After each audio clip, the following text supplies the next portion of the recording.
Ramraji Tiwari international institute of Ayush TTM में हमारे वैद्य जो स्वामी भाई कमलानंद जी के अखाड़े से जो महामंडलेश्वर है मथुरा के और राजस्थान के, इनका हार्दिक अभिनंदन करते हैं। आप बहुत एक वरिष्ठ वैद्य हैं और इनकी बहुत अच्छी अपनी जीवन की यात्रा है। यहाँ पे बहुत सारे आज हमारे अयोध्या में इस शांडिल्य धाम में आए, बहुत लोगों को इन्होंने देखा और बहुत सारे लोगों को फायदा हुआ। तो हम एक छोटी सी चर्चा आज कर रहे हैं।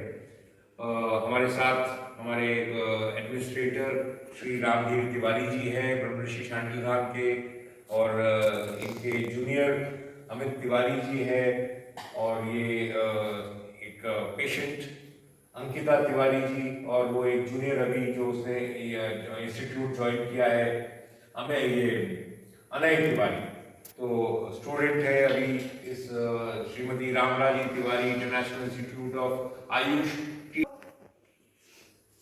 आज हमने वैद्य के साथ 2-3 विषयों पे पेशेंट्स को देखा गया, बहुत सारे पेशेंट्स को। तो हम अभी जो इस आपके साथ जो लोटस टावर टीवी के साथ में 3 विषय इंपॉर्टेंट इसमें टच करेंगे।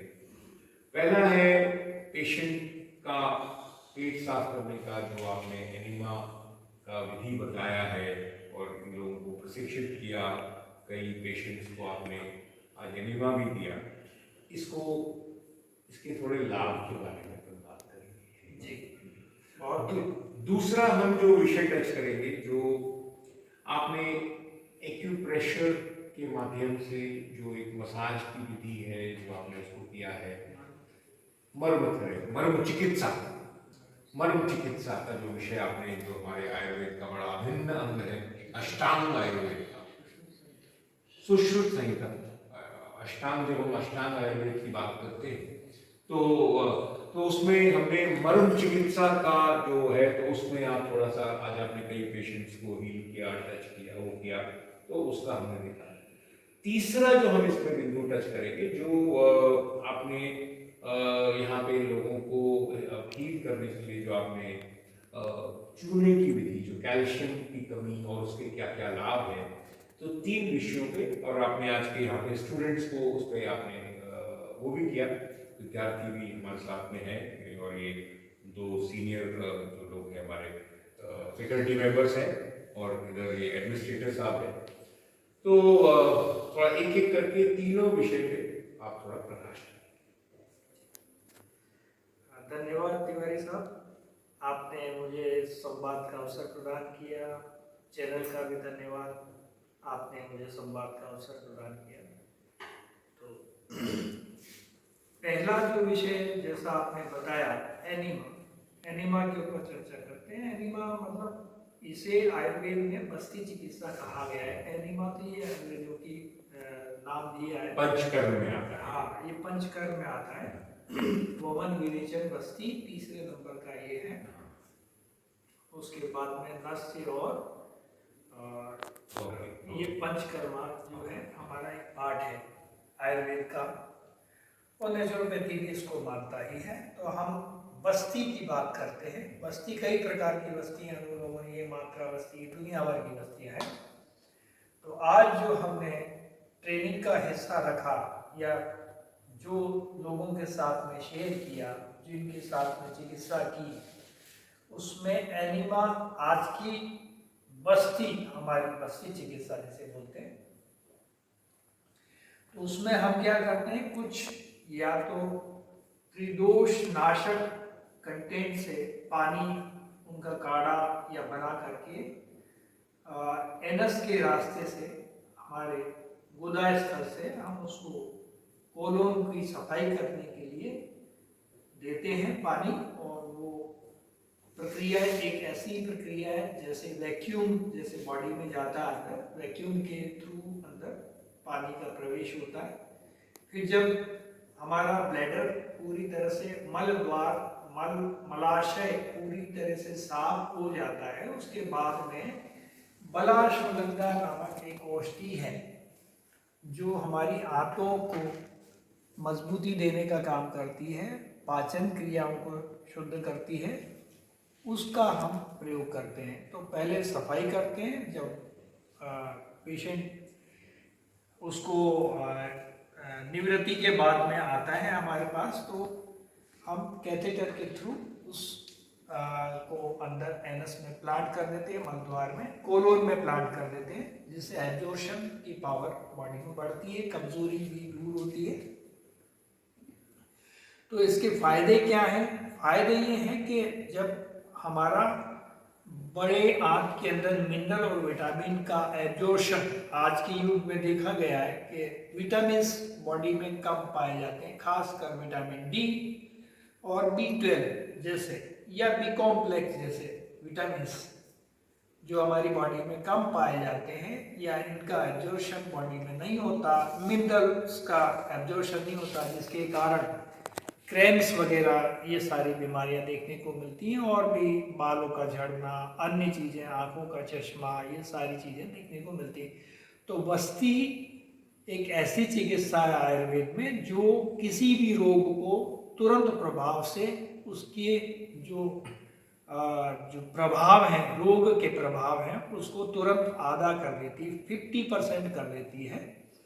तो 50% पे लाने का क्रम जो हम करते हैं, तो उसमें वस्ती देने के बाद में बला अश्वगंधा या अन्य औषधियों का प्रयोग करके जैसी जैसी आवश्यकता होती है हम वो देते हैं। उससे शरीर में क्षमता बढ़ती है रोग से लड़ने की, रोग प्रतिरोधक क्षमता का विकास होता है, रोगों से लड़ने की ताकत देता है, क्योंकि आयुर्वेद बोलता है कि मैं किसी रोग को नहीं मारता बल्कि रोगी को रोग से लड़ने की क्षमता प्रदान करता हूँ। तो एक वस्ती चिकित्सा भी इस प्रकार की क्षमता को विकास करने में मदद करती है। होने के कारण हम रोगों पर विजय पाने की क्षमता प्रदान करते हैं रोगी को। तो रोगी स्वतः दोबारा से बीमार ना पड़ के उसकी क्षमता को विकसित करके और रोगों से लड़ने का कार्य करता है। तो ये तो हुआ एनिमा का। दूसरा, अच्छा वैद्य जी, ये एनिमा कितने अंतराल में लेना चाहिए पेशेंट को? बहुत अच्छा प्रश्न किया तिवारी साहब आपने। तो इसमें एक ऐसा अंतराल जो रोगी यदि बहुत ज़्यादा कमज़ोर है तो एक दिन छोड़ के एक दिन, कई बार रोग पर निर्भर करता है, हम 7 दिन की वस्ती भी देते हैं, कभी रेगुलर भी देते हैं, कभी 1-2 दिन छोड़ कर देते हैं। रोगी की स्थिति पर निर्भर करता है कि उसका रोग क्या है, उसकी रोग की जो विध्वंसक स्थिति है वो क्या है, उस पर डिपेंड करता है कि हम कितनी वस्ती उसको दें। जी बहुत बढ़िया। तो अब बहुत अच्छा है। अब दूसरे बिंदु पे अपनाते हैं। दूसरा बिंदु आपने, इसके बाद में हम मर्म देते हैं जो हमारे ग्लैंड्स लॉक हो जाते हैं, जैसे अपर लिम्स नोट हमारे होते हैं, एक लोअर लिम्स नोट होते हैं जो दोनों पैरों के बीच में, जैसे हमारे यहाँ पर अपर लिम्स नोट होते हैं, ये हमारे हाथों की नर्व को सप्लाई होने वाला सिस्टम है उसको ब्लॉक कर देता है। तो हाथों में कमजोरी, किसी चीज को पकड़ने में कमजोरी, तो हम उन नोट्स को ओपन करते हैं, कुछ मशीन के माध्यम से करते हैं, कुछ मर्म के माध्यम से करते हैं। मर्म क्या है? मर्म एक्यूप्रेशर नहीं है, ये बहुत पुरानी पद्धति है, महर्षि सुश्रुत ने इसको वर्णित किया है। पहले के जमाने में कभी हमारे जो लड़ने वाले सैनिक हुआ करते थे राजा के, उसको हम ये सिखाते थे कि 107 जो मर्म स्थल हैं वहाँ आघात जोर से कर दिया जाए तो वहीं वो डेथ हो सकती थी। तो हम ये लड़ाई के रूप में काम में लेते थे। आज ये चिकित्सा के रूप में हम यदि उसको एक पर्टिकुलर प्रेशर से दबाया जाए, पर्टिकुलर सीमा के अंतर्गत दबाया जाए, तो वो चिकित्सा बन जाती है। जोर से दबा देते हैं तो वो एक आघात के रूप में, मनुष्य के रूप में उसको डेड कर सकता है, मार सकता है। इसलिए अभी इसको हम कम प्रेशर दे करके चिकित्सा के रूप में काम में लेते हैं। ये मर्म स्तर है। तीसरा जो बिंदु है, जो आपने चूने के पानी की विधि बताई आज जो स्टूडेंट्स को, उसके बारे में चूने की पानी का विधि जो है, चूना तासीर में ठंडा है, वो तो हमारे शरीर में आजकल जैसे कैल्शियम की कमी, D3 की कमी पाई जाती है, तो इसको दूर करने के लिए हमने एक व्यवस्था बना के रखी। तो एक जैसे 10 लीटर का हमने मटका ले लिया पानी का, और उसमें 100 ग्राम चूने को तोड़ के डाल दिया उसमें, और डालने के बाद में हम उसको नीम की लकड़ी से हिलाते हैं। हिलाने के बाद में 3 दिन तक उसको मिलाया जाता है, जितना घुलना होता है घुल जाता है। उसके बाद में वो चूना नीचे बैठ जाता है और ऊपर कुछ गंदगी आती है, इसको हम निथार करके बाहर निकाल देते हैं। बीच का जो पानी है उसे अगले 4 दिन के लिए सूर्य की रोशनी में चार्ज होने के लिए रखा जाता है, क्योंकि ये कैल्शियम वाटर तो बन गया, लेकिन कैल्शियम का एब्जॉर्प्शन बॉडी में विटामिन डी की एब्सेंस में नहीं हो पाता है, इसलिए हम उसको सूर्य की रोशनी में चार्ज होने रखते हैं। तो सफ़ेद कांच की बोतल में उस पानी को भर करके सूर्य की रोशनी में रखा जाता है। तो D3 उसमें विटामिन चार्ज हो जाता है रेज से, तो उसको अन्य किरणों से बचाया जाए, इसलिए शाम के बाद में उसे कम। तो वो जो मटके का पानी लेकर के हमको चार्ज होने के लिए रखना है। चार्ज होने के बाद में उसको हम एडल्ट डोज में 2 चम्मच सुबह छाछ के साथ, दिन में खाने के बाद छाछ के साथ 2 चम्मच और डाल के, शाम को हम दूध के साथ ले सकते हैं। शाम को छाछ वर्जित होती है, इसलिए उसको नहीं लिया जाता है, क्योंकि वात बढ़ते हैं इसलिए। तो हम उसको इसमें यदि यूज करते हैं छाछ और दूध में, तो जल्दी अच्छा प्रभाव देता है। तो इससे बहुत सारी समस्याओं का हल होता है, क्योंकि आधुनिक विज्ञान इसको शारीरिक क्रिया को चेन रिएक्शन मानता है, केमिकल रिएक्शन मानता है। जैसे कि डी के एब्सेंस में हमारे शरीर में विटामिन या कैल्शियम एब्जॉर्ब नहीं होता, कैल्शियम की एब्सेंस में अन्य मिनरल विटामिन भी एब्जॉर्ब नहीं होते।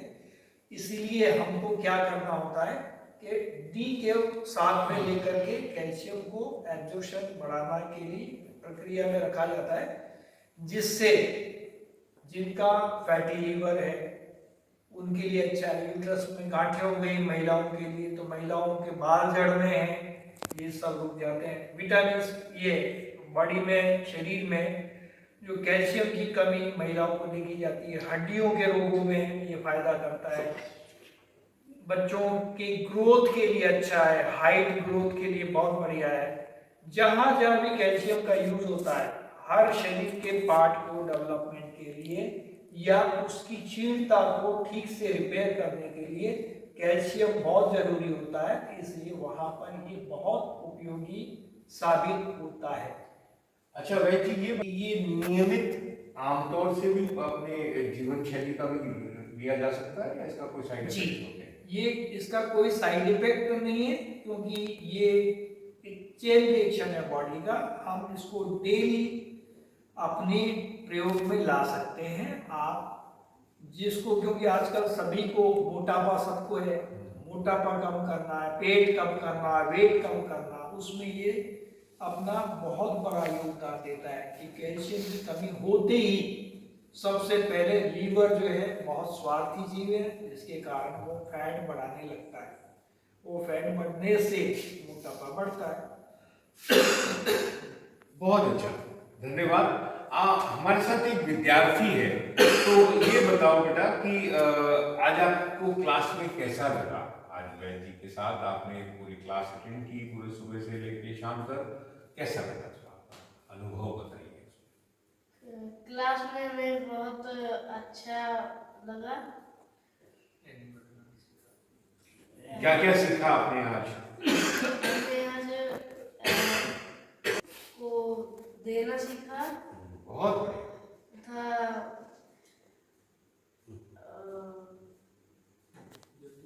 बहुत बहुत बहुत बढ़िया, कोई बात नहीं, बोलिए।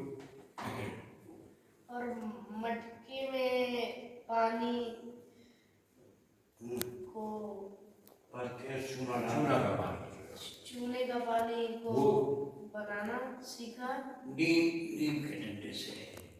बहुत अच्छा, बहुत अच्छा। और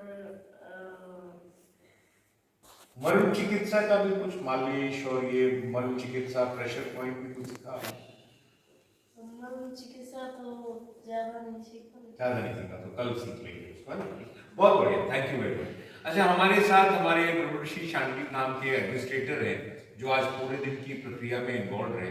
आप थोड़ा अपना अनुभव शेयर करिए, कैसा रहा, और कल का भी, कल फिर जो है उसको अपन नहीं अरे I am ready to face the consequences. मुझे अभी उपचार कराना ही कराना है, क्योंकि मैं जब खांसने लगता हूँ, सांसें बढ़ जाती हैं, ब्लॉकेज दुनिया भर का। कितना प्रतिशत था? तो ये जो एज ए मतलब वैद्य जी ने एडवाइस दिया किया, उस पर मुझे मतलब सीरियसली उसको लेकर के उसको उपचार में लेना है, जिससे कि हम अपने मुसीबतों से बाहर आए। बहुत बढ़िया।